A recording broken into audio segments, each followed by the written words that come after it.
Hello বন্ধুরা, আজ আমি আপনাদের দেখাতে চলেছি সুন্দর একটি রেসিপি চিংড়ি মাছের মালাইকারি।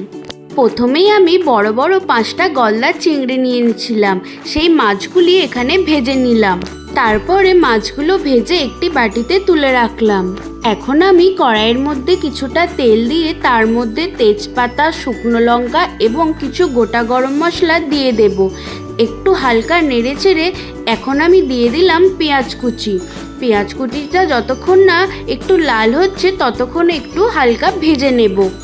এবার পেঁয়াজটা ভাজার পর এখন আমি দিয়ে দিলাম আদা রসুনের পেস্ট, সাথে কাঁচা লঙ্কাও আছে। তারপরে হালকা নেড়ে চেড়ে আদা রসুন এবং পেঁয়াজ সব কিছুটা ভেজে নিলাম।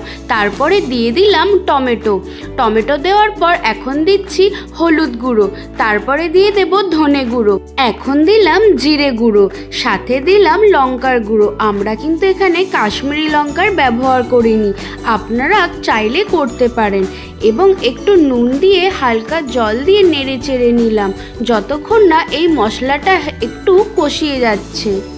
তারপরে 2-3 মিনিট ফুটিয়ে এখানে আমি দিয়ে দিলাম নারকেলের দুধটা দিয়ে একটু ফুটে এলে তারপরে দিয়ে দিলাম চিংড়ি মাছ ভাজাগুলো দিয়ে এখানে হালকা নেড়ে চেড়ে যতক্ষণ না চিংড়ি মাছের ফ্লেভারটা এই মশলার মধ্যে একটু বেরোচ্ছে ততক্ষণে একটু ফুটিয়ে নেব।